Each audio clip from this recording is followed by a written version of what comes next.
not only do you want to suffice the goals of the customer, you also want to make sure that the development experience is optimized and is streamlined, because in the day and age we're working in, we're constantly onboarding new developers. And at the Tech Collective, we work with a motto that we want it so that we're not project-based, but we're team-based, meaning that we might have multiple projects that we're working on at once. But we want it so that if I'm the expert on database and another project is working on a database issue, I'm not going to be limited to the project I'm working on. I can already jump over there. And the way we ensure this is by having a good degree of developer experience with DevContainer, etc., so that it's easy for me to jump over and tackle the issues that I need. Get up? Okay, yes. 1 second.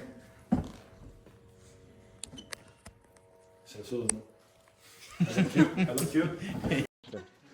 So today we're going to be taking you on a journey through how me and Kevin, two junior consultants, have been digging in the trenches for the last couple of weeks on a project. But instead of showing you how that's been, why don't we show you instead of tell you? So this was taken at the office the other day. Me and Kevin working with our Apple II computers, 2 kilobytes of RAM, because that's all you need to run Visual Studio Code in C#, of course. And our trusty advisor, ChatGPT, which of course we never use because prompt engineering is wrong. So, but anyways, how do you tackle a problem when you're giving a big full stack life size and you want to turn it into an architecture that is able to build upon, but at the same time you want to optimize the development experience? Well, before we go into that, let me introduce ourselves a little bit more. So, as I mentioned, my name is Philip. I am Danish. I grew up in the US, so I had some childhood there. I did my bachelor in computer engineering, and I'm studying my master's at DTU in computer science and engineering, because I found out computer engineering has electro, and I'm not smart enough for all that. So I thought I would just go more data heavy. Last time there actually was a Copenhagen Code Club. I was actually sitting in the crowd as well. Lars, who is our leader, he did a talk on DevX, which is actually the talk we'll be building upon today. I was like, that sounds pretty interesting. So I actually had a meeting with Lars, and a cup of coffee and 3 meetings later, and now I'm actually working for Lars, and he was like, hey, now you get to do the talk. So I'm here on my own free will, 100%. Now, of course, it's important, you're the listener and I'm the speaker. So in this day and age, it's also important you're critical of, is it worthy for you to listen to what we're talking about? Everybody on LinkedIn looks like they're freaking Jason Bourne of the tech world. So, but none of them actually have any Git commits. So it's very important that it's also a trustworthy speaker that you have. You can see I have a few commits, not too much. Please follow me, feel free, on GitHub. I'm not desperate. And Kevin, if you would like to introduce yourself. Yeah, so my name is Kevin, and I'm also working with Philip at the Tech Collective. I study software engineering at DTU, and I had my internship at the Tech Collective, where Lars was my mentor. And after my internship, I got hired as a junior consultant. Yes. So that's why I'm also here. Awesome. Yes. So touching upon the previous talk, how many of you remember the talk by Lars? Any of you were there at Implement? Okay, nice. So we just quickly want to highlight some of the things he touched upon, but we're not going to go into depth with them now because we're going to be illustrating them in the actual code later on. But what he touched upon was creating an internal development platform, utilizing Docker for running and spinning up the code, and DevContainers to containerize the whole development environment. So we all know the one of, it works on my machine, but it doesn't work on yours. He also touched on some GitHub Actions and some CLI. We're not really going to be diving into that today. A raise of hands, how many use DevContainers daily? Wow, that's a lot of people. 2 people. Great. And do you enjoy it? Yes? Yeah? Is it a hustle, or do you think it's worth it? Worth it. That's the answer I was looking for. Good job. You answered correctly. So to introduce you to the challenge that we've been enduring, so the client's challenge that we've been talking to. So these are kind of going together. Let me go like this. So a couple weeks ago, we had some colleagues at Implement come to us. This is our colleagues at Implement. They came to us, the Tech Collective, Test and DevOps, the department we're from. They come to us because they had created a really badass full stack scaled solution for, it was a forecasting tool for anonymous company to forecast at a very specific time throughout the day, very much down to the hour. So in 3 weeks, they could say, this particular day in this particular store, we can actually forecast how many people do we need of the different roles to be on shift that day, which is pretty badass.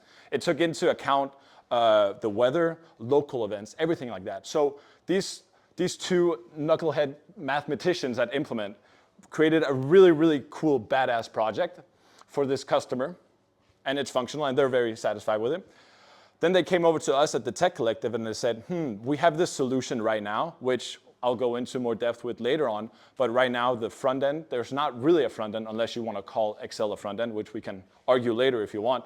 But they have an Excel sheet, which is the way for this customer to interact with it, which is fine if you're very interested in a lot of data.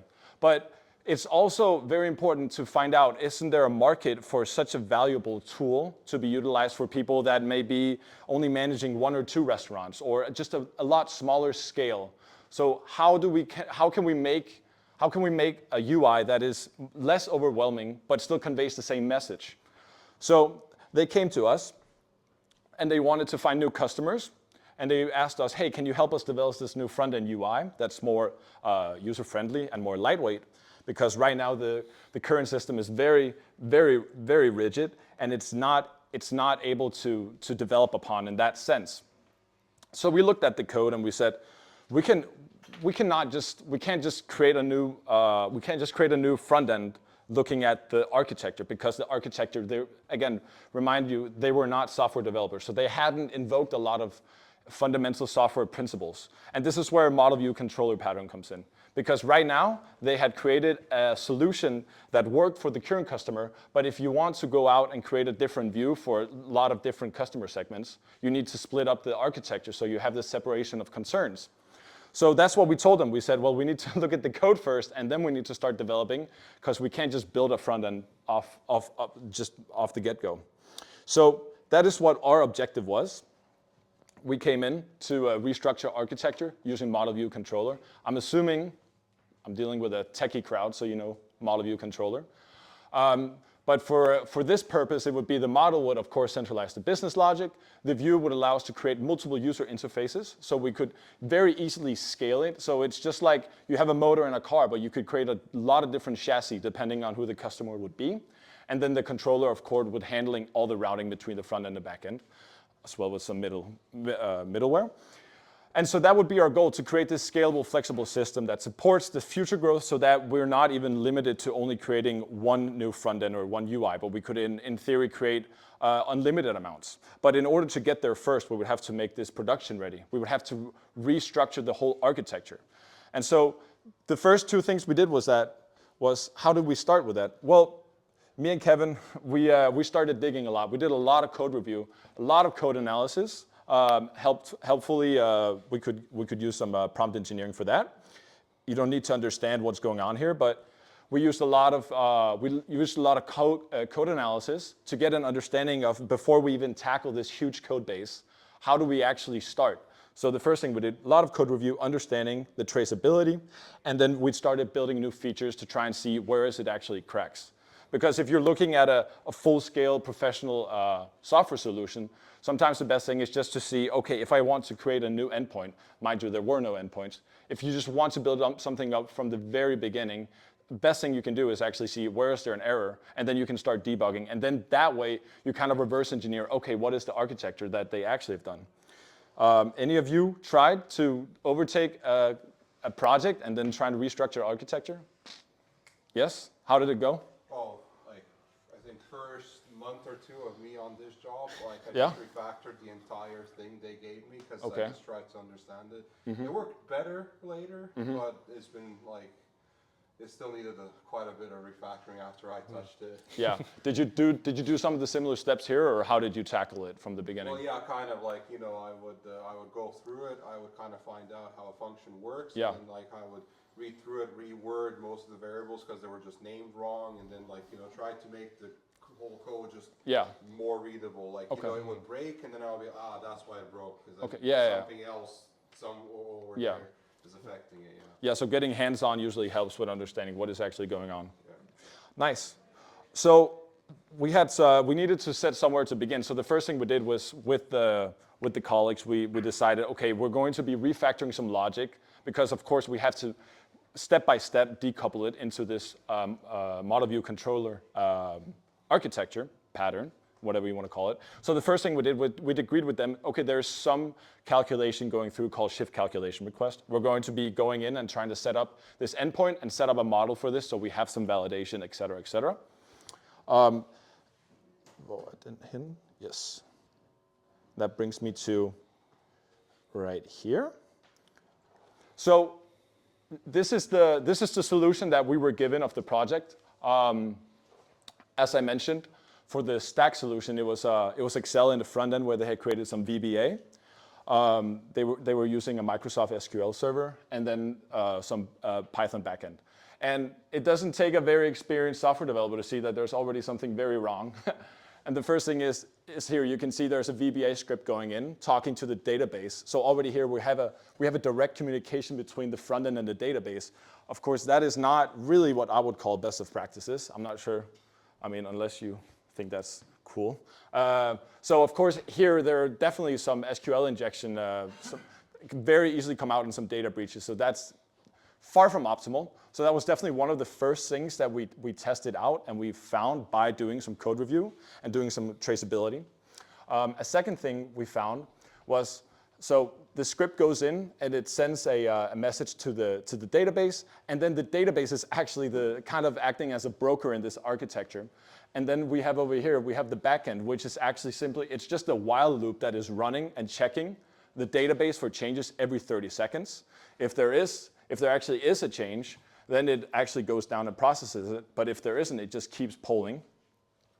Of course, this definitely also has some negative effects, as I wrote over here. Slow response times, database timeouts. Database might be overloaded. And of course, we're working synchronously now instead of having it as an event-driven architecture where we actually have it being asynchronous, where it's actually endpoints that are hitting it. So of course, these were the two main things that we, from the beginning, could see. This we definitely have to change in order to set it up into a model view controller where we have these separations of concerns. And of course, we also would like to try and eliminate the amount of interactions that are happening with the database. Of course, we would like to keep it so that the only thing that is acting with the database is as isolated as possible in the backend. So that brings us to our high-level view of the solution, if you would. Given we're not that many people on the team, what we've prioritized right now is trying to set up this routing. So that's why you can see Postman in the front end. You're thinking Postman is not a front-end framework, but it's a way for us to simulate the queries and the user data that they usually use in the Excel sheet. You can see here that we have set up, so now there isn't any direct link from the front end to the database. Instead, we have set up some endpoint routing. So there's a request going to a controller, and the controller processes the request, validates the input before using the model, and then the model handles the request, retrieves the data from the database, the classic that we're all used to. So that was definitely one of the things. And then another thing is, now it's event-driven. So now it's only when the endpoint is actually hit with this given post or GET request that there actually is activity happening in the backend. Oh, I forgot to mention we're using Flask, just because I like Flask. I know somebody else might like other things, but that's subjective. But yeah, so these were definitely the main things that we looked into when we thought, okay, we have to, there are some very structural architectural decisions that had to be made here. Of course, in the end, then the controller receives the result from the model and then sends the view, which is then shown. So this was kind of a high-level overview of what was actually going on the model view controller part of the things. Now I'd like to get in and get my hands dirty with some coding to show you how did we actually do this in practice, what did we set up, how did the routing look, and most importantly also, how did we keep the development environment clean so that we could always easily onboard new people as we're constantly expanding in our development team at the Tech Collective. Do we have any questions before continuing? Yeah. Yeah. There is a queue set up actually. I just didn't want to. That's not what I wanted to focus on here. But yes. What? What about security by authentication between front and back end? Yes, that is actually one of the things that Kevin will be walking into in the end, because as 100% as you mentioned here, as you can see here, this is just a disaster waiting to happen, right? An end user goes in, apparently, oops, either somebody had a bad day and they're like, I'm going to do an SQL injection. I mean, I don't know. We all have Mondays, right? But no, so yeah, 100%. Authentication is one of the things that right now we're actually working on. I'm not sure if I have mentioned, but right now what we're developing is very much still in development environment. So everything we're doing is still a work in progress, and we're focusing on making a minimal viable product. So one of the things, or the more non-functional requirements that we're definitely working on right now is security. So that's not one of the things we're going to be highlighting as much, but 100% it's one of the things that Kevin would like to talk about in the end, in terms of when we have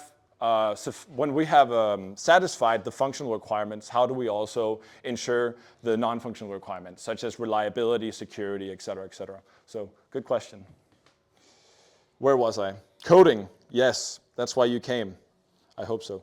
So for those of you who do not know that much about DevContainers, anybody here new to DevContainers? Can you raise your hands? Okay, nice. So kind of new. Okay, so I can do a little pitch for DevContainers, why you use DevContainers. So imagine you're at school and you have made a very nice product and you run it and you build it. Actually, I can use this as an example. Let's say that you have created a project. We all know what pip install is, yes, right? So let's say that you've built a Python project on your computer and you have set up a requirements.txt so you can do pip install, and then you, of course, you download all the dependencies. But then you figure out that, okay, one of your teammates, he apparently did not download the newest version of Python. He didn't set a development environment up or anything. So you're actually running 3.12 and he's running 3.10.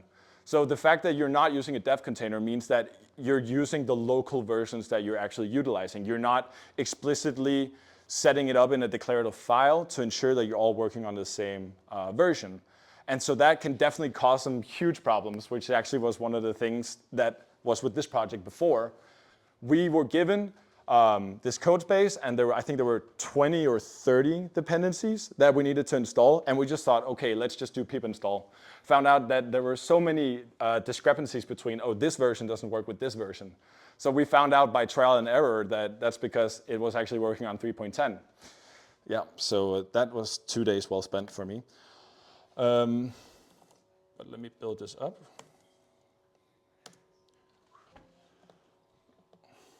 Oh.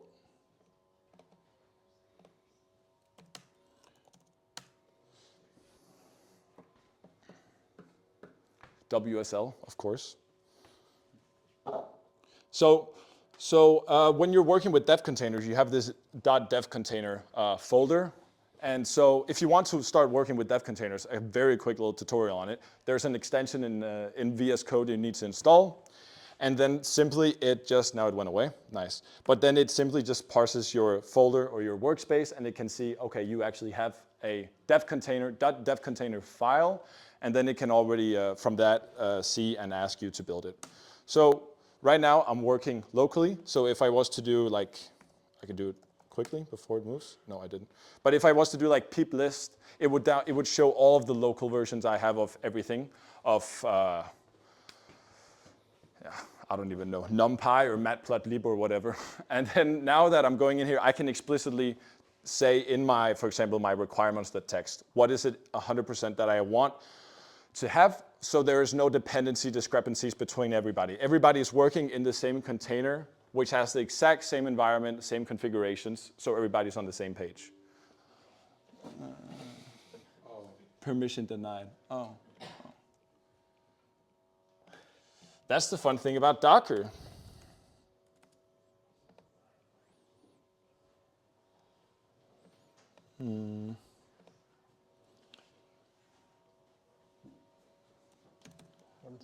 Jeg ved ikke lige, hvorfor den giver mig fejl. Restart. Okay, anyways. Oh.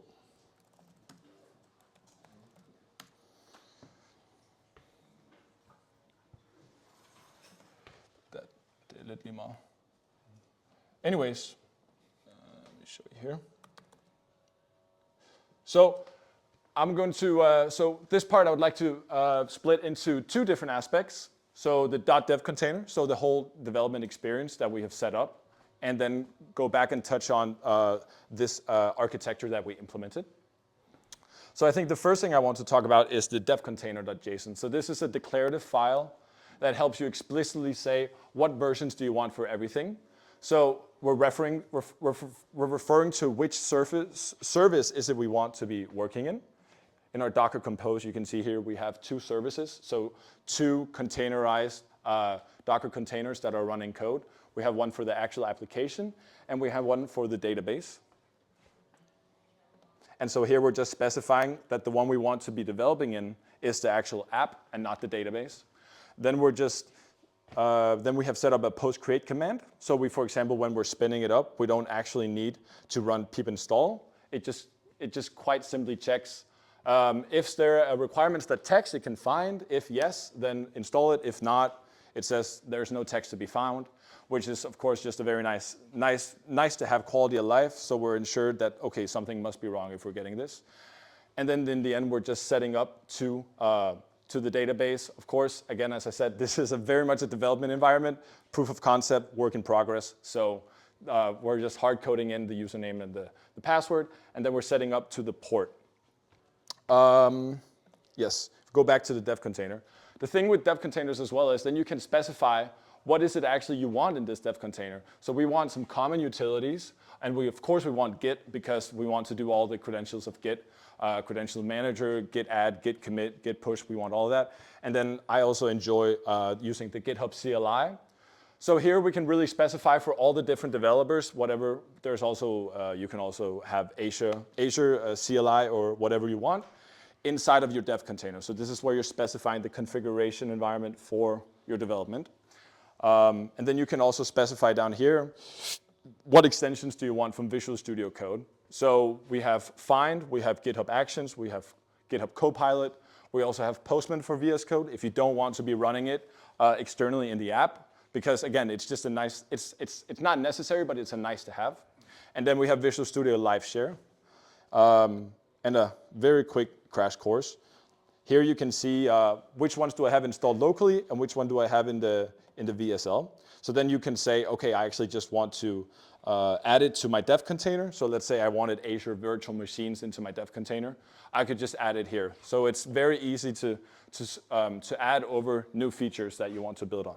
But again, not too much time on that. Let's go back to the Docker Compose. So as I mentioned, we have these two files. I'm just setting up here that the app that we're working in, it gets all of the workspace that we looked in. We can see it's building based on a Docker file. Is everybody familiar with a Docker file, or is that new to some people? I think people are familiar to it. Okay, yeah. So as you know, it's just an explicit recipe for what we want in this Docker container. As I mentioned, the whole story with the Python dependency discrepancy. So here we're just ensuring that we're utilizing a base image that is using 3.10. We're setting up installing some additional packages, Python dependencies, and then we're just setting the working directory and copying it over. That is it for our app running the actual backend code. And then we have the database, which we're simply just pulling the newest Microsoft SQL image, setting up, again, this is for development environment purposes only. So that's why we also have it hard-coded in. We're exposing the port to access the actual database. And then this is where we're setting up a pretty nice to have. So the database that we're working with, we would like to dynamically instantiate what tables and schemas and et cetera that are in it. So we have set up a bunch of SQL scripts that does that for us. And we've been given a huge amount of data from the previous client. So we're mounting a file here for dynamically synthesizing the data into this into the database. So we have that. Yeah, I think that is more or less it for the development experience here. Any questions before I move on to the, yes? I'm curious, if someone has a setup where they're currently using a makefile. A what? A makefile. A MIG file? Yeah.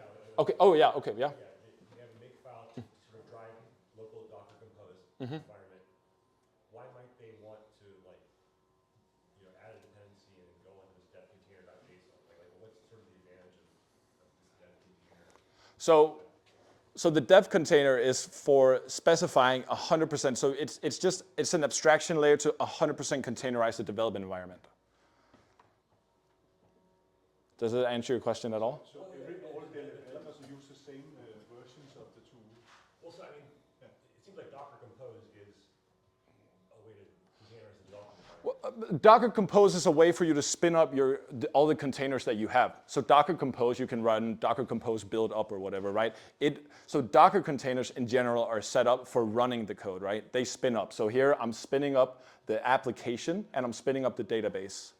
So what you're doing with a dev container is you're spinning up a Docker container that you're working in. So it's not running any code, but it's allowing you to develop in a containerized environment itself.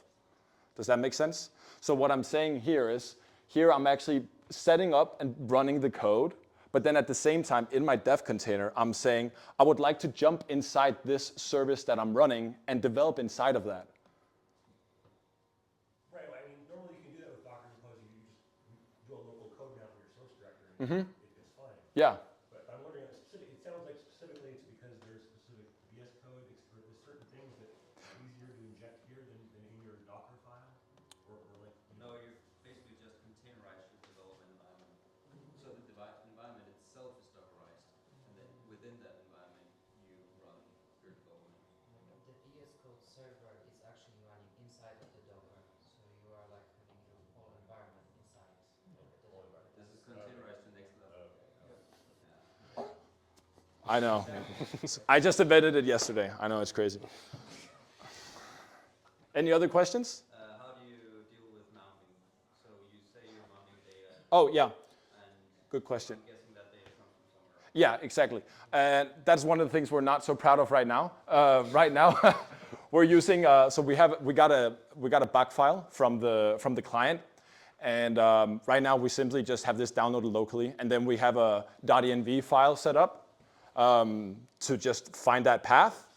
And then that is automatically mounted into the Docker, or into the database. But of course, that is something right now we're focusing on making it functional for the client. And then of course, that's one of the things for the nice to have is how do we synthesize the data so we don't have to locally download it and then mount it in that way.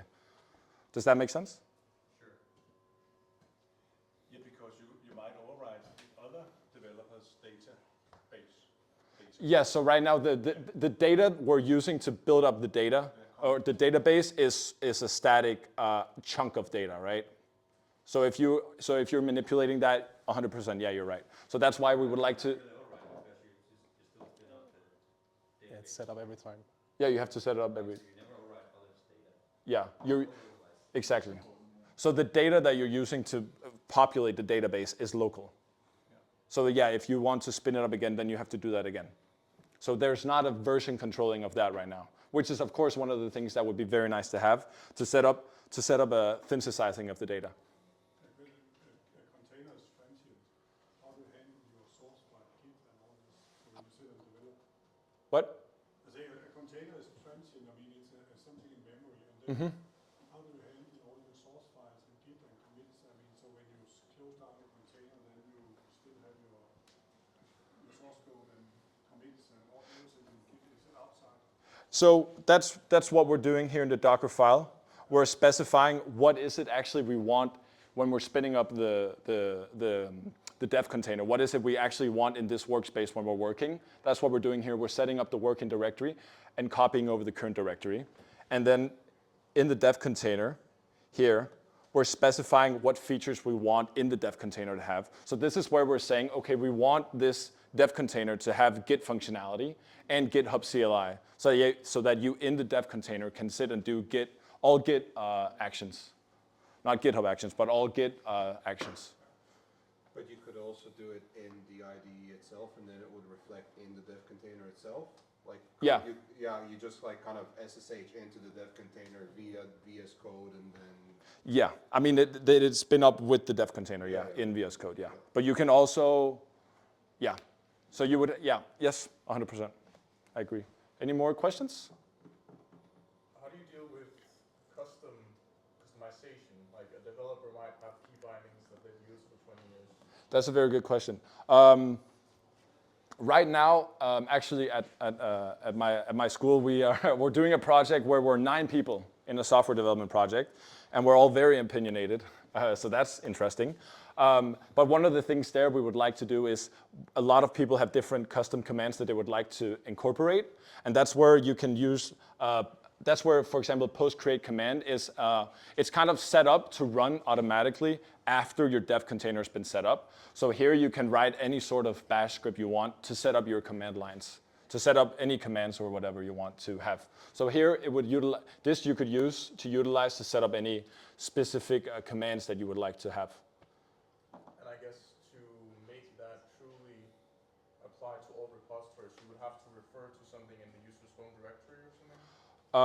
Because this is still within the project, so it would be tracked in source control, right? Yeah, so I mean, then you would just have to commit it to the post create command, and then you would have that when you would branch out, you would also need to have the same .dev container.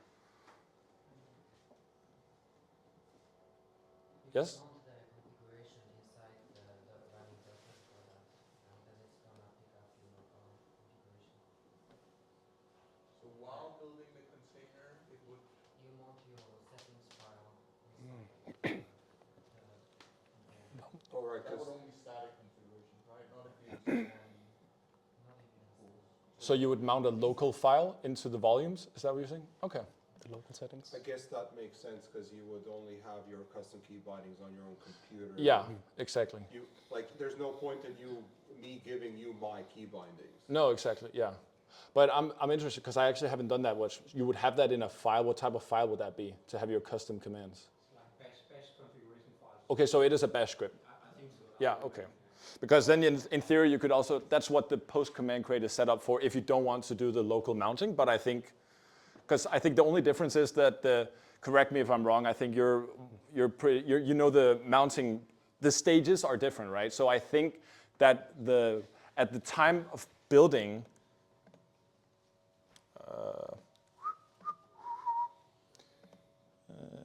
what was I talking about? I was yapping. Yeah, so I think the volume is set up, and then it's not until everything is spun up and the dev container set up that it then does the post create command. So I think it just depends on in which process of the building process do you want to have it loaded in. But I think you can do either way. How does, because I know that PyCharm at least has this where you can have like the configuration on a server, and then all the PyCharm instances like in your company could connect to the one server to pull down global settings. Yeah, so they have like a global form of dev container, right? It's not a dev container, but like the extensions, for example. The configurations and everything. Or like some custom stuff that you don't want the developer to think about. Yeah. That's like I don't know, firewall rules or something that downloads, or like proxies for Okay. IPI or something like Yeah, that. I don't know how far out Visual Studio would extend beyond that, but it's a very good question. I know that there are some problems with a lot of other extensions or other IDEs for running dev containers. I know, for example, like Rider, you're not able to mount a port like I'm doing here. I think, so there are some limitations when you're not using Visual Studio Code for dev containers. So I think that's also one thing to be aware of. Who invented dev containers? Was it Visual Studio Code or? That's a good question. It's built into Docker as well in more recent versions. Because I mean, I know PyCharm, like at least in the newest version, has quite a bit of support for it. Yeah. So is I it? haven't tested it out like extensively to see what the differences are between VS Code and PyCharm in that regard. That's a good question. I'm not sure. Any other questions? Oh, sorry. Yeah. To answer this, actually, if you go to GitHub, they have these workspaces, something like that. Yeah, the code space. That this is the remote workspace based Yeah. on dev containers. It specifically works with VS Code, so Yeah. that's also possible. Yeah. So you're working at a dev container automatically spins it up remotely, right? In the browser. You can do it in the browser, right? Yeah. My question was about this post create command. Yeah. I see that you're handling the project dependencies in This part? this file. Yeah. So do you know what is a good place to handle dependencies? Is it in the Docker file or in the very last state? So that's a good question. And I actually think that it does two different things. So if you have pip install like a requirements in the Docker file, it's throughout the building process. So that's one instance. Whereas I'm pretty sure that when you do it in your dev container, it actually does it after your Docker file, because the dev container is just you looking into the Docker, the app Docker, right? So this is actually happening after. We're saying we want a development environment based on this Docker container that we're running. So I think here it's at the latest part of development. So in general, I just use it in the dev container, but I actually did some research, and I'm not sure if I'm correct, but I think there are different advantages to it. But I think if you would like to check that the building process, you could always do it. But then, of course, you're also risking redundancy, because who wants to pip install 30 dependencies twice every time you spin up Docker containers in the development environment, right? Yes, Yeah. I have a very long list of requirements, and when I put it there, it takes a lot of time to Yeah. create it. Godspeed, brother. Any other questions? Okay. Hvor lang tid har vi tilbage? Jeg har nemlig en masse mere, men det er mere sådan. Okay. Maybe silly question of the requirements. I thought it's common, standard now to use some way of logging requirements. Logging requirements? Like logging, so you're not getting the substitute package on the same version. Yeah, so you're setting it to a specific version? Yeah, so you have like, you use the pip for any other like dependency manager for that. So you're ensuring that your like NumPy is 3.12 and not 3.14? No. I'm Or- saying that 3.12 is fine, but the package is going rogue, somebody takes over it, and then they can put whatever code in there. That's why you keep the hash of the requirement. Like a lock.json kind of, like a package lock.json to ensure that you're dealing with the especially? NPM, like Yeah, I mean, we're specifying here that we want specifically this file for a lot of it. I'm not sure if that's what you're referring to, kind of? not really. No? Okay, sorry about that. I think poetry has hash based. Yeah, Okay. Well, I think briefly that there are tools that can, on top of that, produce a hash so that you know that you're actually going to pypy.org and that sort of thing. Oh, so you can actually ensure it at an even higher level. Right. Okay. Oh, yeah. I'd like to hear more about that. I haven't heard about that before. Okay. Yes. Very quickly, so that was a lot of the development experience. I can very quickly, we have like 5 minutes? 10 minutter. But we also want Q&A at the end. Or, I don't know. That doesn't matter. I'm gonna yep. Okay, so one of the first things that we did when we were trying to build this was we wanted to ensure that while we're restructuring the architecture, we want to allow the functionality that we're not touching to still be functional. And as I talked about, the main script was just a while loop that kept running. But we wanted at the same time to decouple it into these endpoints that we were setting up. And so one thing we did was we implemented some multi-threading so that we could. So this is the while loop that this is the main loop.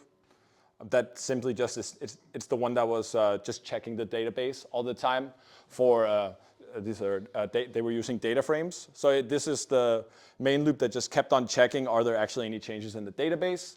The one that I was talking about, our user case, the shift calculate request, you can see it's not here because this is for all of the functionality we're not touching. And then we have been putting in the main into a background task. So we have that as a thread in the background.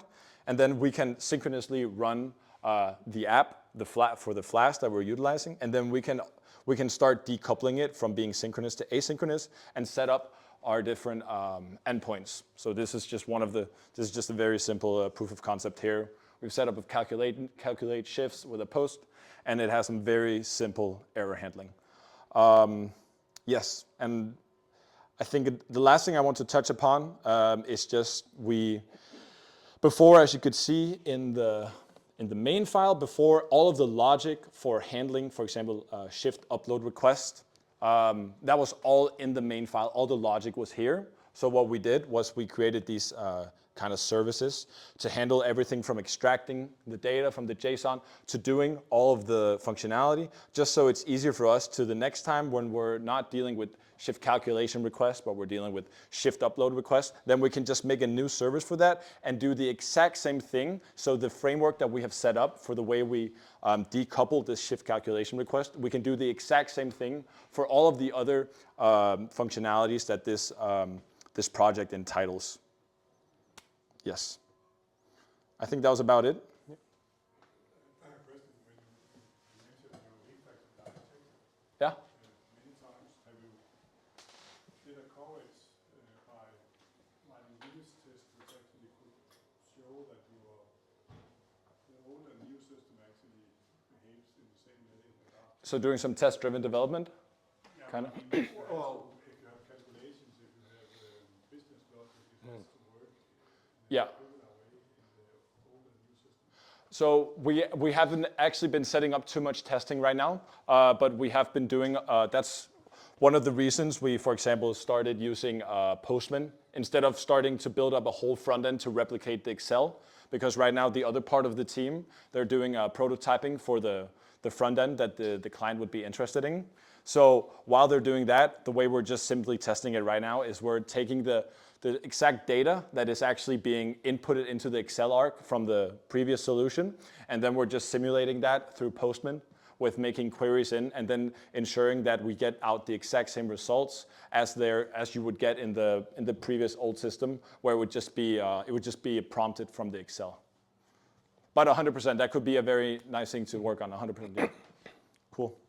Yeah. Jeg ved ikke om. Jeg skal bare. Eller vil du? I got now. Yeah, super. I think that was about it for us. Hope you enjoyed.